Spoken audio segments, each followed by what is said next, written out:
सिस्टोलॉजी of alimentary canal.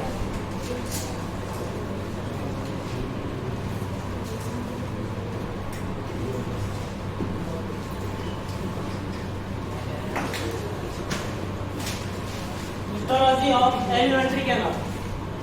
अब alimentary canal में वैसे तो हम बकल कैविटी से लेकर एनल ओपनिंग तक पूरा इंक्लूड करते हैं, ठीक है, लेकिन यहाँ जो स्ट्रक्चर पढ़ रहे हैं हम एलिमेंट्री कैनाल में, जो हिस्टोलॉजी पढ़ रहे हैं वो कहाँ से कहाँ तक पढ़ रहे हैं? Oesophagus to rectum, oesophagus to rectum.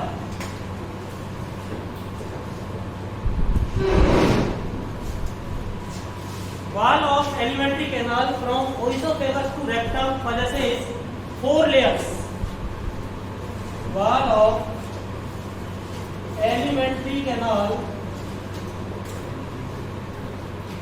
from oesophagus to rectum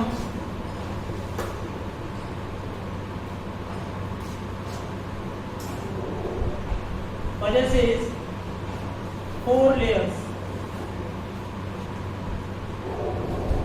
Number 1 serosa, number 2 muscularis, number 3 submucosa, and number 4 mucosa. 4 layers होगी, serosa, muscularis, submucosa and mucosa. अब देखिए इस लेयर्स को देखते हैं हम।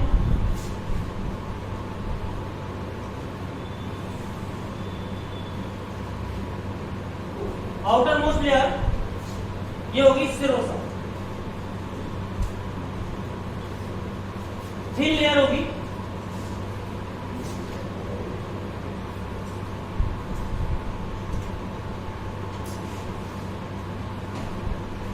और ये लेयर होगी muscularis.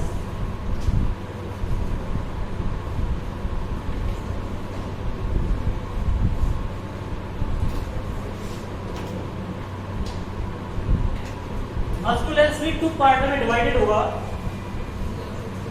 Longitudinal and circular.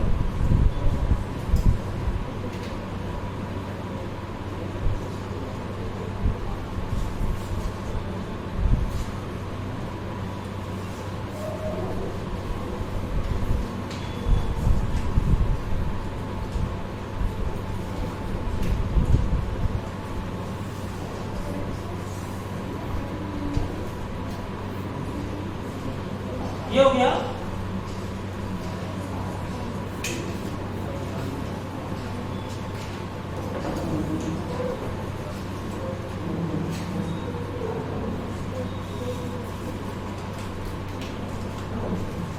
Longitudinal layer है।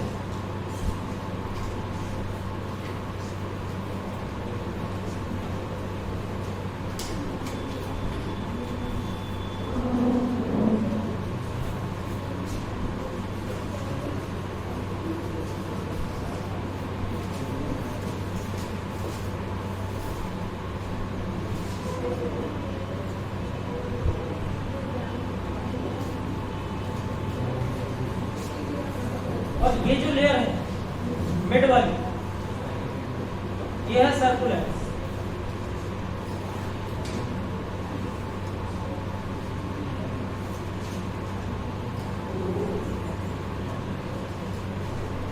ये लेयर होगी सर्कुलरिस, सर्कुलर मसल लेयर।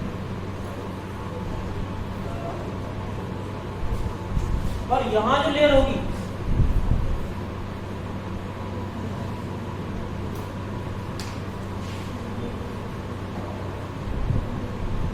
ये जो लेयर होगी वो सबम्यूकोसा होगी।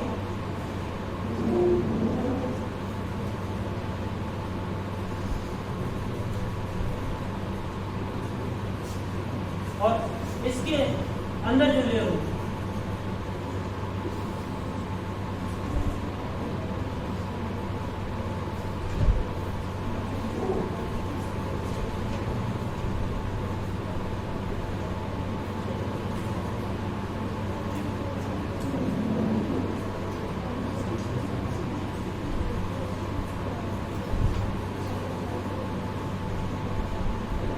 ये जो लेयर है कौन सी है?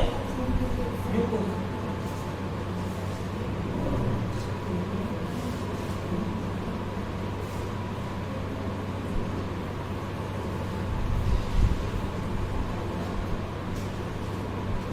ये म्यूकोसा, ठीक है। ये वाली जो लेयर है ये म्यूकोसा थोड़ा बहुत बड़ा होगा।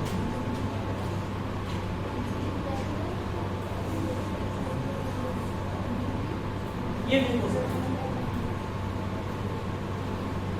तो ओवरऑल ये 3 लेयर्स हो गई, सॉरी 4 लेयर्स हो गई।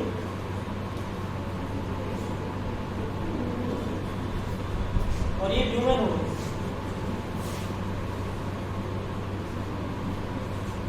तो 4 layers of elementary wall of elementary canals: serosa, muscularis, submucosa and the mucosa.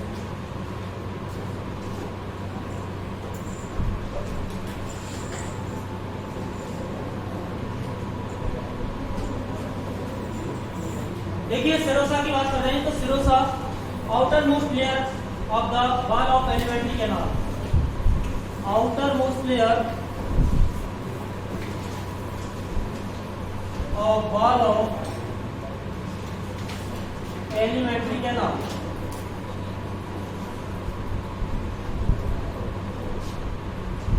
Thin layer, thin layer है made up of mesothelium,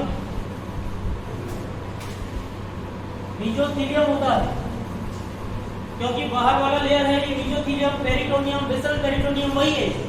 तो मेसोथेलियम है, बहुत थिन लेयर है ये, पेरिटोनियम जिसको बोला जाता है, विसरल पेरिटोनियम है ये।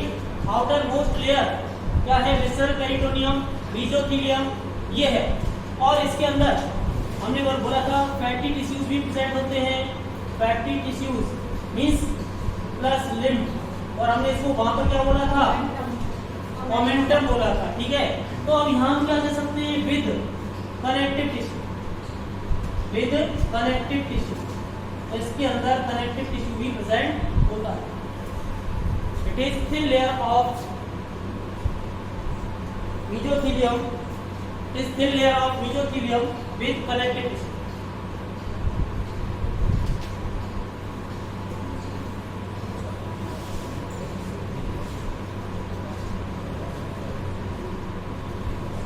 इसके बाद है नेक्स्ट लेयर, और नेक्स्ट लेयर देखिए ये वाली लेयर है, ये है मस्कुलरिस। और मस्कुलरिस के 2 पार्ट होंगे, कौन कौन से? एक तो होगा longitudinal muscle layer, second layer muscularis.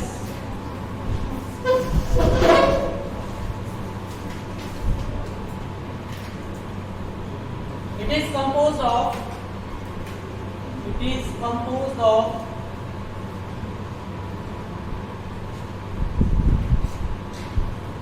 2 layers, 2 सब लेयर्स हो सकते हैं, 2 सब लेयर्स। नंबर 1 लॉन्गिट्यूडिनल एक्सटर्नल और outer, longitudinal and inner circular.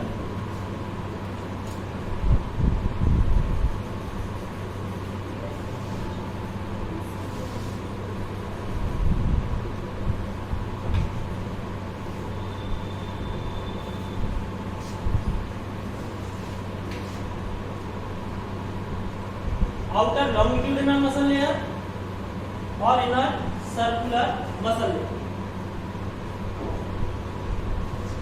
देखिए नॉर्मली हम देखें कि जो थिकनेस है, थिकनेस ऑफ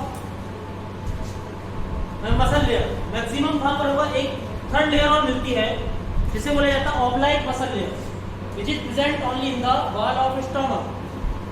यहाँ पर एक और लेयर लिख सकते हैं, नॉर्मली सभी में तो ये 2 लेयर्स होती है, बट इन स्टमक एक थर्ड लेयर और प्रेजेंट होती है जिसे बोला जाएगा oblique muscle layer, oblique muscle layer. Oblique means क्या? कैसा होगा? थोड़ा सा ऐसा तिरछा होगा, ठीक है। तो ऐसे ऑब्लाइक मसल लेयर प्रेजेंट होगा, ये कहाँ होगा, only wall of stomach, only wall of stomach में थर्ड लेयर प्रेजेंट होता है, जिसे बोला जाएगा ऑब्लाइक मसल लेयर।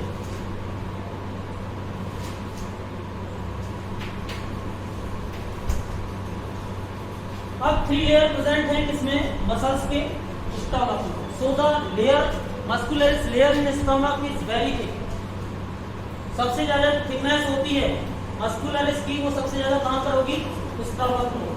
और thinnest layer of the muscularis is in the rectum, rectum में थिनेस्ट लेयर होगी, thinnest layer of muscularis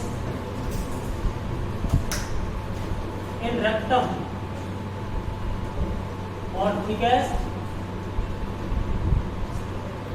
stomach. Thickest layer of the muscularis in stomach and thinnest layer of muscularis in rectum. अब आपको पता है muscles का function क्या होता है, मूवमेंट कराना। तो most of the peristaltic movements take place in the stomach. जो मैक्सिमम पेरिस्टाल्टिक मूवमेंट्स होती हैं,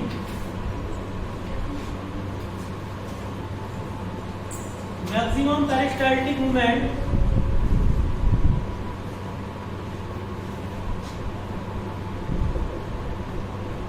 कहां पर होंगी, स्टमक। मिनिमम पेरिस्टाल्टिक मूवमेंट्स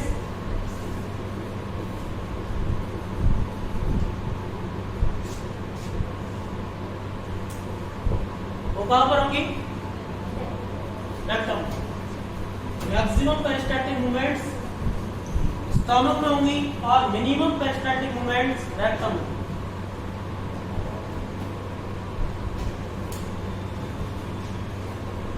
अब यहां पर एक और लेयर होता है, देखिए इस जगह एक लेयर होती है branch of sympathetic and parasympathetic nerve fibres and this is known as the Auerbach plexus. इसे क्या बोला जाएगा, ऑर्बिक प्लेक्सस होगा। तो यहाँ पर एक नर्व्स का भी एक layer between the longitudinal and circular muscle layer, एक layer of branch of sympathetic and parasympathetic nerve fibers is present which is known as the orbic plexus। और वो क्या करेगा, मूवमेंट ऑफ मसल्स को कंट्रोल करेगा। आगे बात समझ में, normally the visceral muscles are the emollient in nature. वो कैसे होंगे, इमोलिएंट होंगे, क्योंकि ये तो इंटरनल मसल्स हैं, इन पर हमारे सीनस का इतना कंट्रोल नहीं होगा। बट इनकी मूवमेंट को कंट्रोल करने का काम इसके लेवल पर कौन करेगा, पैरासिम्पैथेटिक एंड सिम्पैथेटिक करेगा। तो यहाँ पर ये नोट कर लिया आपने।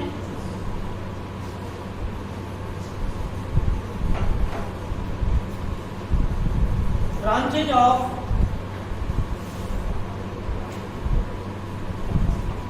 sympathetic and parasympathetic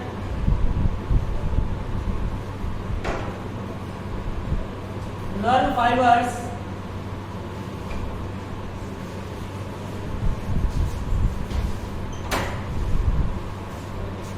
are present between the longitudinal and circular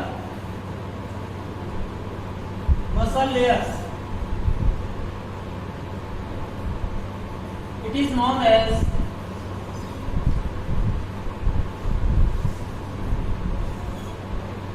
orbic plexus.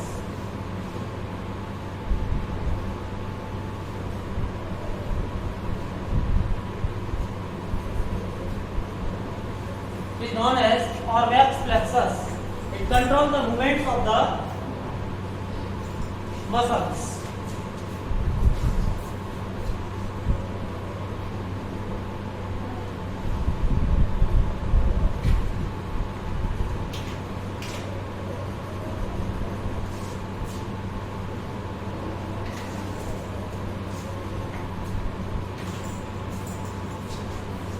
यहाँ कहाँ होगा, ये यहाँ पर होगा।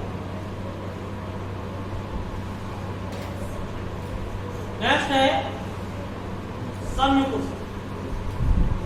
सबम्यूकोसा, और सबम्यूकोसा किसका बना होगा? सबम्यूकोसा के अंदर देखिए लूज कनेक्टिव टिश्यू होता है, loose connective tissue with blood and lymph vessels, वो कहाँ प्रेजेंट होगा? वो प्रेजेंट होगा सबम्यूकोसा। तो सबम्यूकोसा की बात करें हम लोग, नोट कर लिया क्या? ये नहीं किया?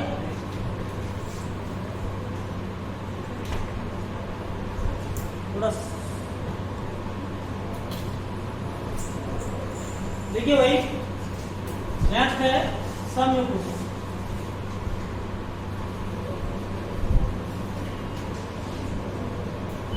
It is formed by the loose connective tissue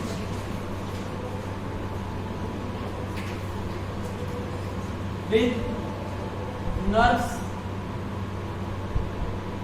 blood and lymph vessels.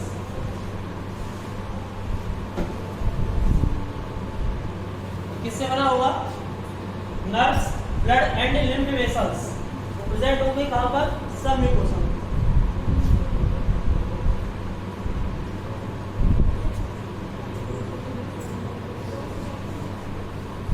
Submucosa में लिम्फ वेसल्स, ब्लड और नर्व सप्लाई प्रेजेंट होगी। अब हम डिटेल पढ़ेंगे ऑर्गन की, एक एक ऑर्गन को पढ़ेंगे हम, पर्सनली पढ़ेंगे एक एक ऑर्गन कि उसमें इसके एक्स्ट्रा मॉडिफिकेशंस क्या है।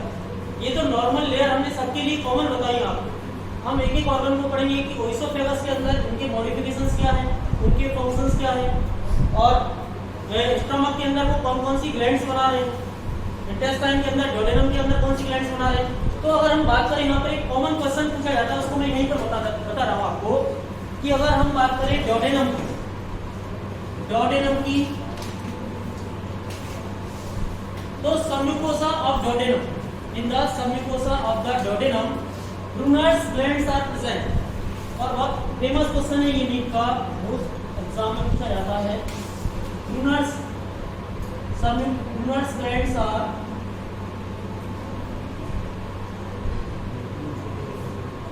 present in the submucosa of duodenum.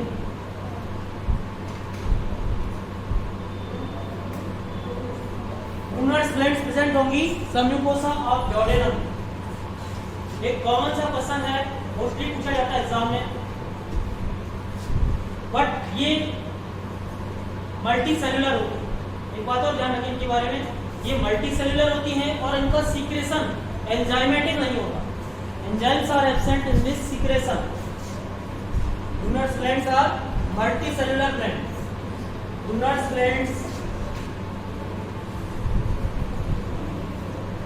Glands are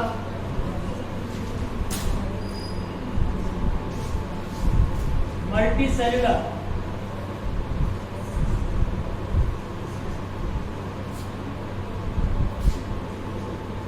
Secretion of Brunner's glands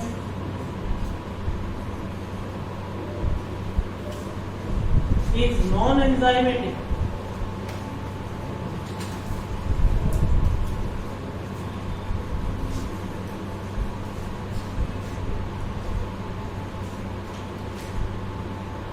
Alkaline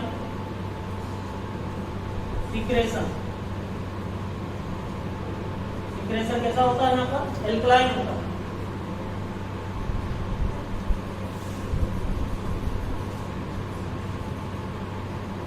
ये कहाँ पर ओपन होती है? ये है ना, ये वाले जो पार्ट्स दिख रहे हैं आपको, इन्हें बोला जाएगा विलाई।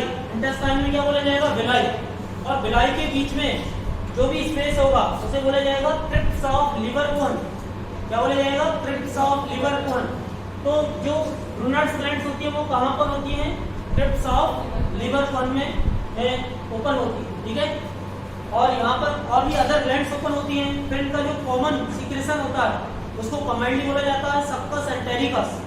तो सक्कस एंटेरिकस में कौन सा सीक्रेशन इंक्लूड होगा? एक तो ब्रूनर्स ग्लैंड्स का सीक्रेशन इंक्लूड होगा, प्लस लिवर कोन की जो क्रिप्स हैं उनके अंदर जो भी ओपन हो रही है जो भी ग्लैंड्स, उनका सीक्रेशन भी इंक्लूड होगा। तो उसे बोला जाएगा कॉमनली सक्कस एंटेरिकस। उसको हम आगे अलग अलग ऑर्गन के बारे में पढ़ेंगे तब बताइए। अभी यहाँ तक समझ में आया नहीं है आपके? बोलिए, नोट कर लिया आपने?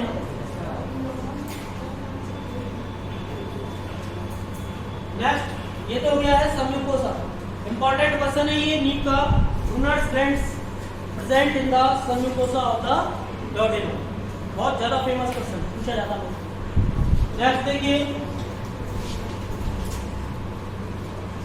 Inner most. अच्छा, यहाँ पर एक और प्लेक्सस होता है, और वो प्लेक्सस कौन सा होगा? मीजनर्स plexus.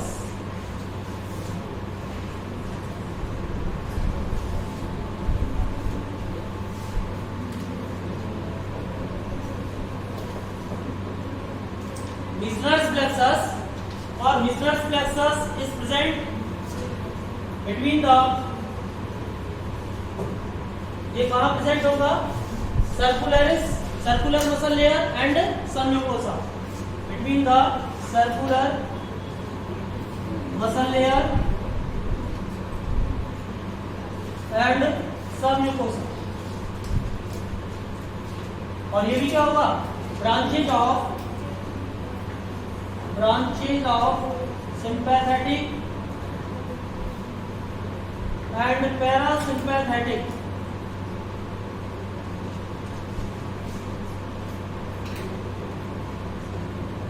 nerve fibers. Branches of sympathetic and parasympathetic nerve fibers present in between the circular muscle layer and submucosa. That is known as the Meissner's plexus. अब आपसे क्वेश्चन पूछा जाए, position of the Meissner's plexus in the wall of the stomach. तो stomach की वाल में इसकी position क्या होगी? बोलिए, पोजीशन कहाँ होगा इसका? Between the oblique muscle layer and submucosa. ठीक है, तो वहां पर इसकी पोजीशन डिफरेंट हो जाएगी, क्योंकि वहां पर एक लेयर और प्रेजेंट है मस्कुलर, इसमें oblique muscle layer is also present in the stomach. तो वहां अगर हम इसकी पोजीशन की बात करें, position of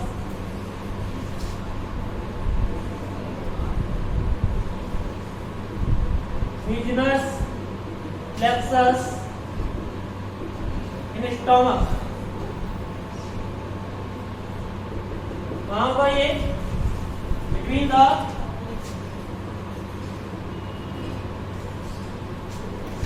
oblique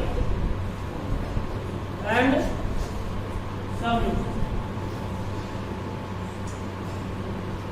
Oblique and submucosa.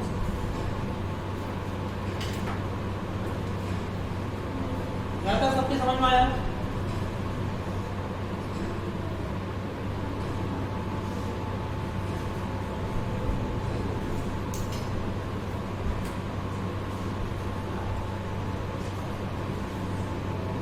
ये नोट कर लेगा, नोट कर लेना ये। नेक्स्ट है इनर मोस्ट लेयर। क्या होगी इनर मोस्ट लेयर?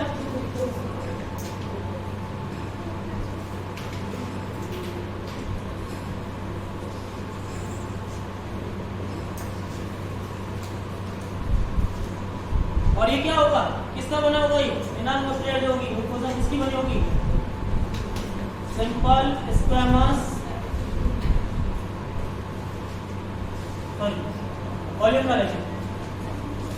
हाँ, कॉलमनर का बना होगा। Columnar and glandular, columnar and glandular epithelium,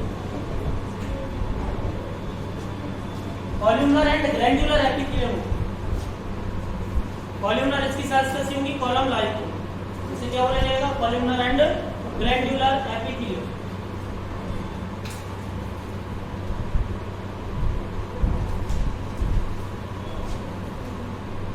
अब इसके मॉडिफिकेशंस होंगे, और मॉडिफिकेशंस को अगर हम बात करें स्टमक के अंदर, तो स्टमक में हमने क्या बोला? इसको रूगी बोला, वहां रूगी प्रेजेंट होते हैं।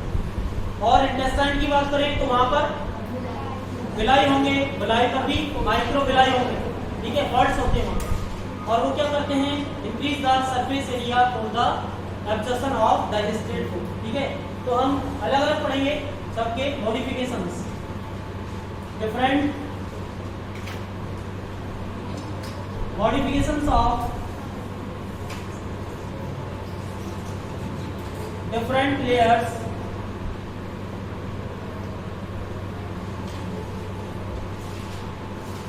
have different functions in different parts of alimentary canal।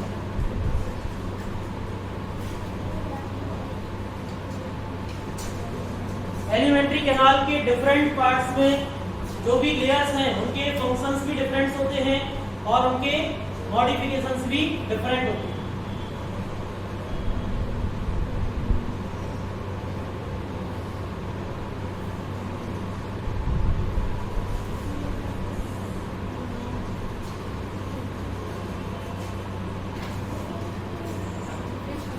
देखिए यहाँ पर भी क्या होगा, ये म्यूकोसा जो होगी ना, अगर हम पढ़ेंगे तो 3 लेयर्स होंगी इसके आगे। कौन कौन सी लेयर्स होंगी? एक होगी muscularis mucosa, outer most layer होगी मस्कुलरिस म्यूकोसा। दूसरा होगा लैमिना प्रोप्रिया, और जो नेक्स्ट होगा म्यूकोसा। जो म्यूकोसा है उसके भी 3 लेयर्स हैं। एक तो होगा मस्कुलरिस म्यूकोसा और इसके भी 2 लेयर्स होंगे, फिर लॉन्गिट्यूडिनल और सर्कुलर। ओके, जो म्यूकोसा है उसके भी 3 लेयर्स हैं। कौन कौन से? मस्कुलरिस म्यूकोसा आउटर लेयर, इसके ठीक है अंदर लैमिना प्रोप्रिया, और लैमिना प्रोप्रिया किसका बना होगा? कनेक्टिव टिश्यू का बना होगा। ठीक है, और म्यूकोसा जो होगी वो इधर मोस्ट लेयर। यहाँ तक सबकी समझ में आ गया है? कोई दिक्कत नहीं किसी को यहाँ तक?